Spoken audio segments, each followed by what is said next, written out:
The room was dead silent. 12 people around a dining table, and not one of them was breathing.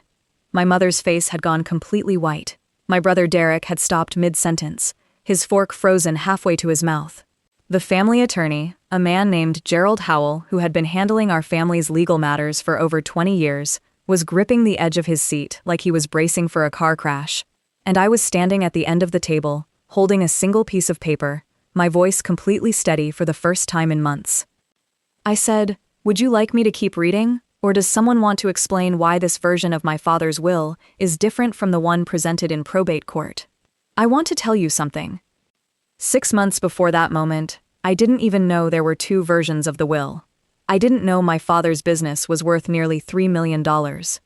I didn't know my own brother had been quietly planning this since before my father was even in the ground. But I'm getting ahead of myself, because to understand what happened in that dining room, you need to understand who my family was, and more importantly, who I thought they were. If you're new here, stick around.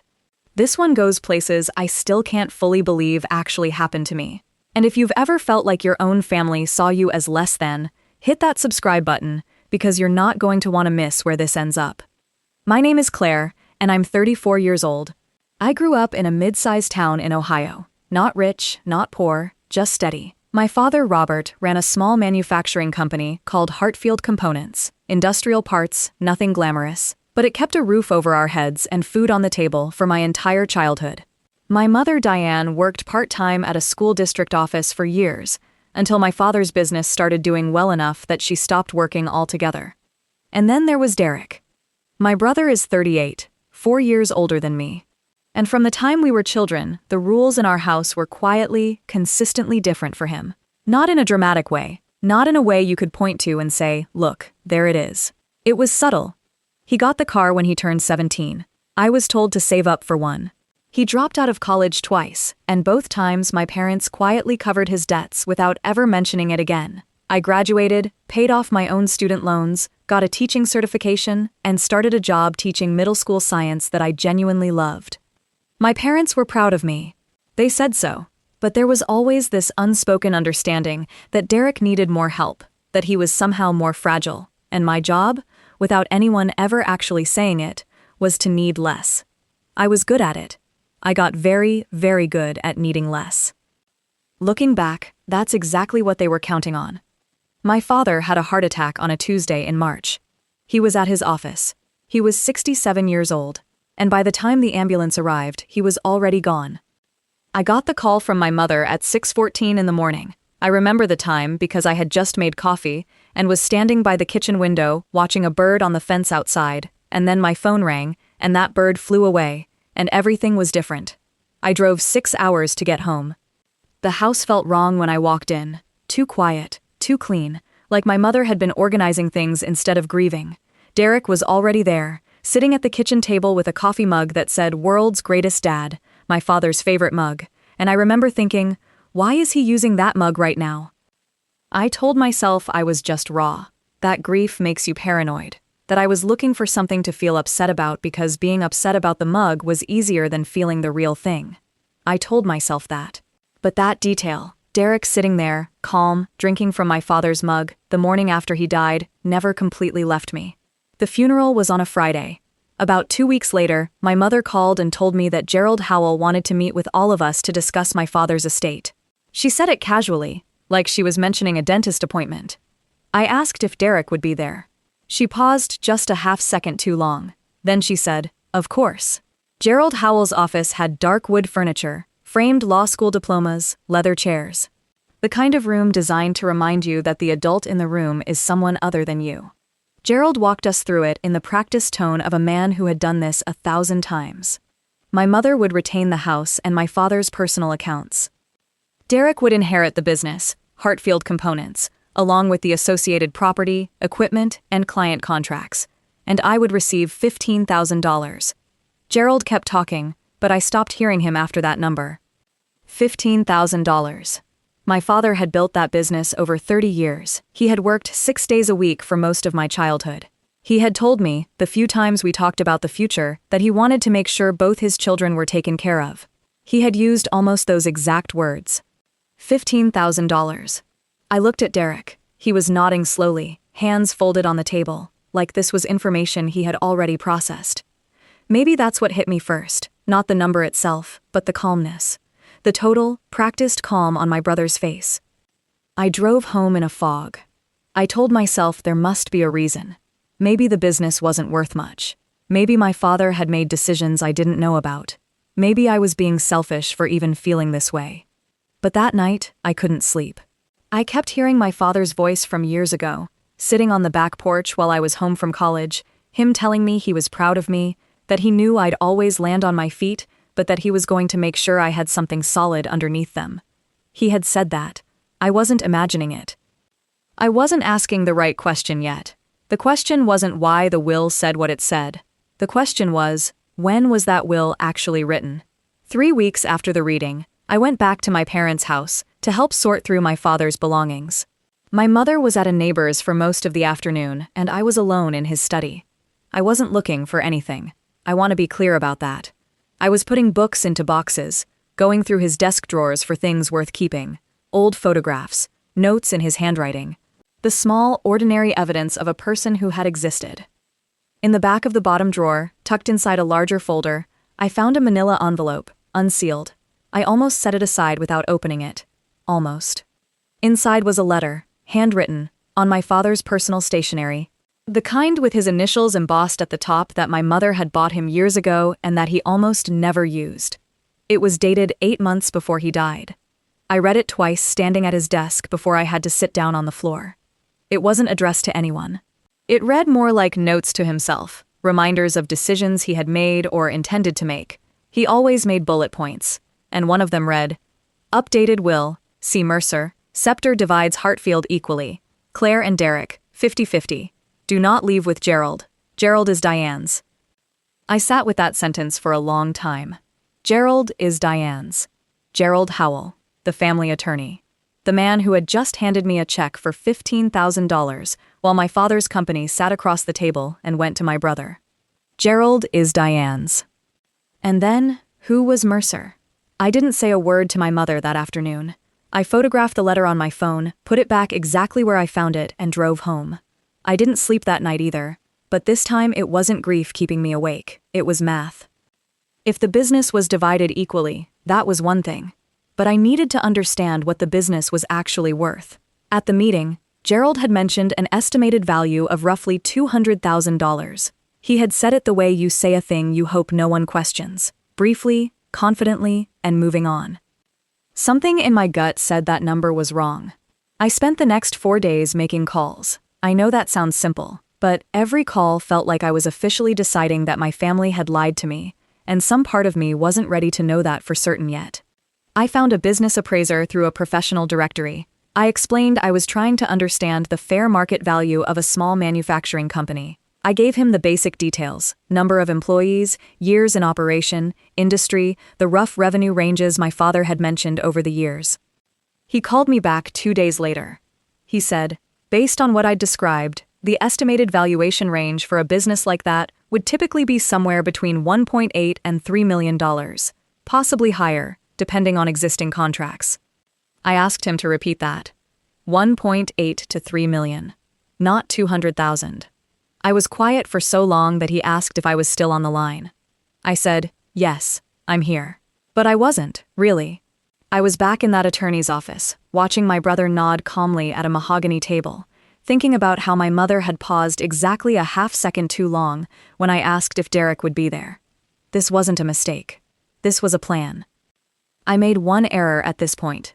Just one. I called Derek. I don't know what I was hoping for. Some part of me still wanted him to say, "I didn't know, Claire. I had no idea." Some part of me wanted my brother back. He picked up on the second ring. I told him I had some questions about the will, that the numbers didn't seem right, that I had found something in Dad's study. And the tone of his voice shifted in a way I will never forget. It went from casual to measured in about 3 words: controlled. Deliberate. He said, "Claire, I know this has been hard. You're grieving and you're looking for someone to blame." I said, "I'm not looking for anyone to blame. I found a letter, Derek, in Dad's handwriting." There was a pause, just a moment. Then he said, Mom's going to call you. I think you should talk to her before you do anything that's going to hurt this family." He hung up. 20 minutes later, my mother called. She said she was worried about me. That grief did things to people's minds. That my father had loved me very much, but that he had always believed Derek needed the business more. Derek had a family to support, 2 kids, and that I had always been the strong one who could find my own way. There it was again, the strong one, the one who doesn't need as much. She said if I was having trouble accepting the will, I should speak with a grief counselor, not a lawyer. And, for about 24 hours, I almost believed her. That's how good she was at it. That's how many years she had been doing it.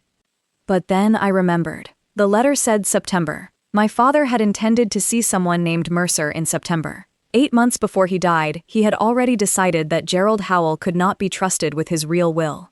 My father had already known. I found Mercer through the state bar directory. Thomas Mercer, estate attorney. Solo practice, about 40 minutes from my parents' house. In practice for over 30 years. I called his office on a Wednesday morning and told his assistant I needed to speak with him regarding the estate of Robert Hartfield. She put me on hold. When Mercer came on the line, he was quiet for a moment before he spoke. Then he said, "I was wondering when someone would call." That sentence moved through me like cold water. He couldn't discuss specifics over the phone. He asked me to come in. I drove 4 hours the next morning. Mercer was in his late 60s, soft-spoken, deliberate, the kind of man who chooses every word on purpose. He had my father's updated will in a locked filing cabinet. My father had come to see him the previous September, exactly as the letter indicated. He had signed a new will in that office with 2 witnesses. In that will, Hartfield components, the business, the property, the equipment, the client accounts, everything, was to be divided equally between me and Derek. The estimated value at time of signing, which Mercer's office had independently assessed, was $2.4 million. Mercer had filed the will properly. He had given my father a certified copy. But when my father died, Gerald Howell had presented the probate court with an older will, signed 3 years prior, before any of this, and that version had been accepted without question. Because no one had contested it. Because no one knew there was another one. No one except Mercer. And he had been waiting. He told me he had tried to reach my mother after my father's death, to inform her that he held a more recent will. She had not returned his calls. He had documented every attempt. I sat in that chair for a long time without speaking. Then I asked him what we could do. He walked me through the options. But first he said, I needed to understand something about what I was walking into. "Your mother and Gerald Howell have likely already begun transferring assets," he said. "If we're going to act, we need to move quickly. And Claire, once you do this, there's no version of this story that doesn't change your family forever." I drove home thinking about that. I thought about it for 3 days.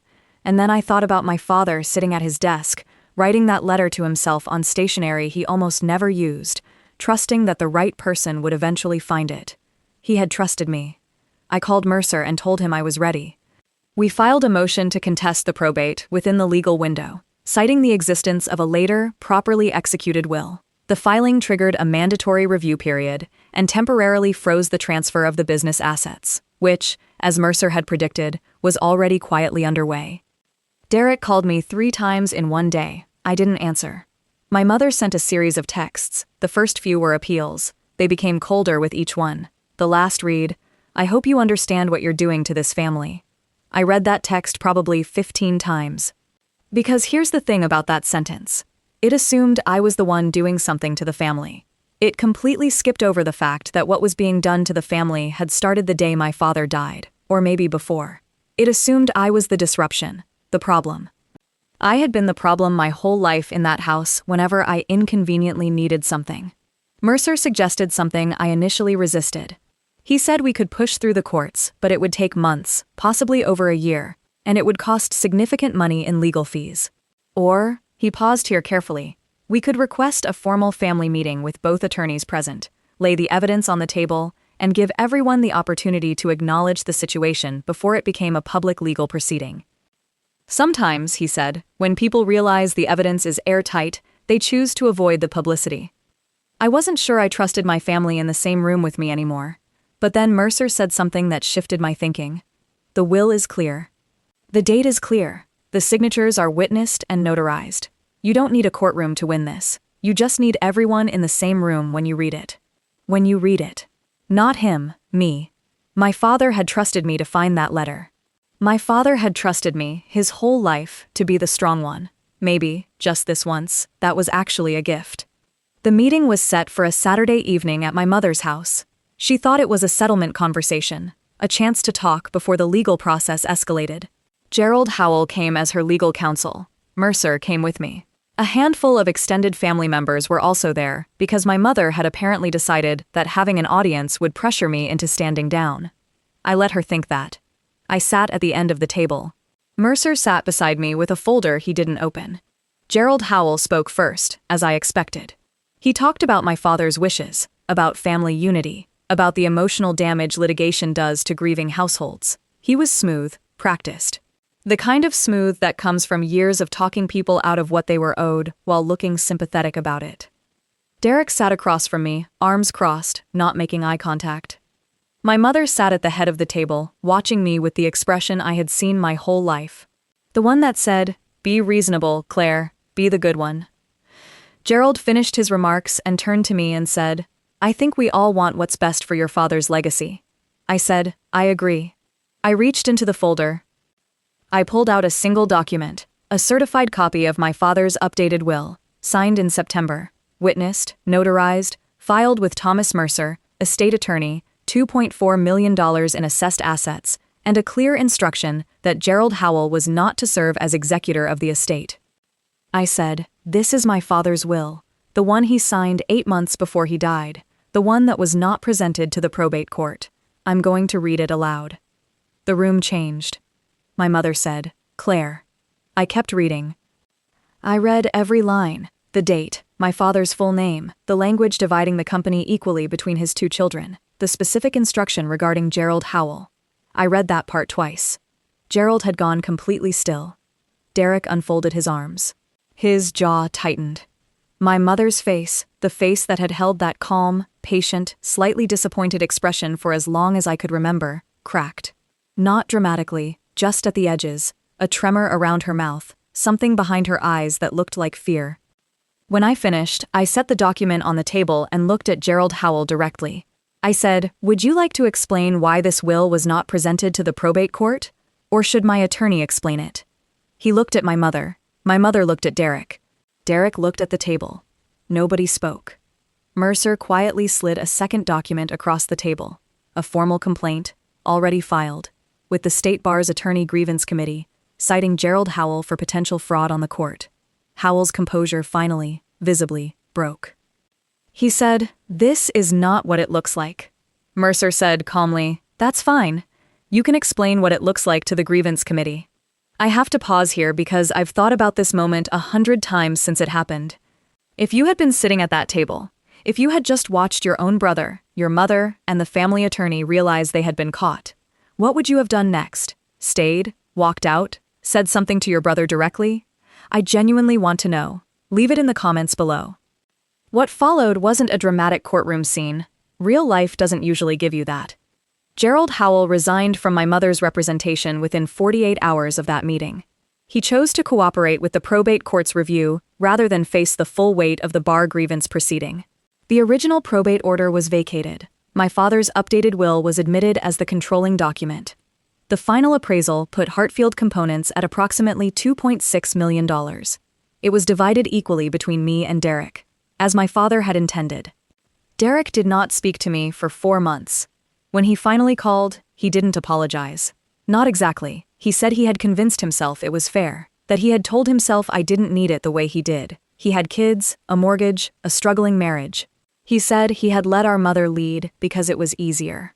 I told him I understood the part about easier. I had been doing the easier thing my whole life too. I had been easy to overlook because I never pushed back, never made noise, never demanded to be seen. I had been training everyone in that family to underestimate me for 30 years. I told him I was done being easy to ignore. My mother and I did not speak for almost a year. When we eventually reconnected, it wasn't a tearful reconciliation with violins and apologies.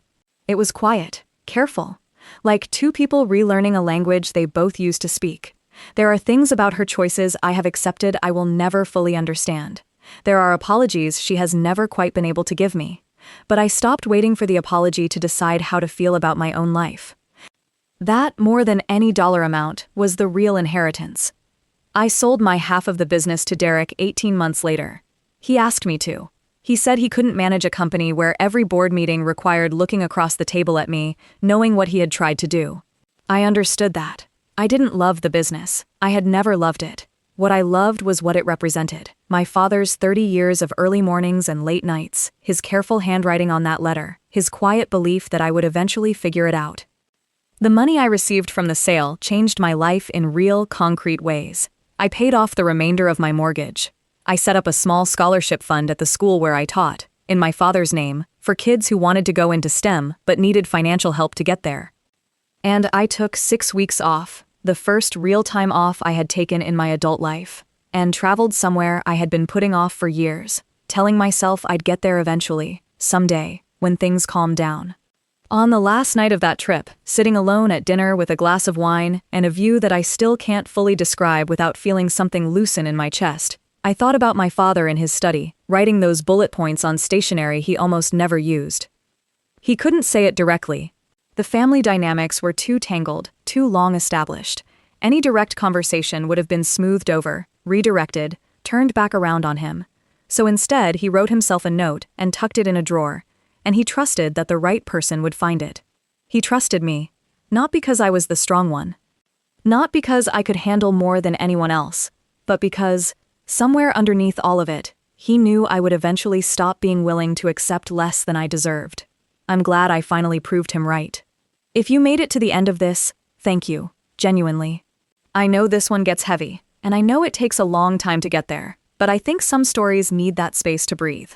If any part of this resonated with you, if you've ever been the one expected to just quietly accept less, to be the strong one, to keep the peace while someone else benefited, I'd love to hear from you in the comments. You're not alone in that. And if you're new here, subscribe. I share true stories that I believe deserve to be told out loud. Take care of yourselves. I'll see you in the next one.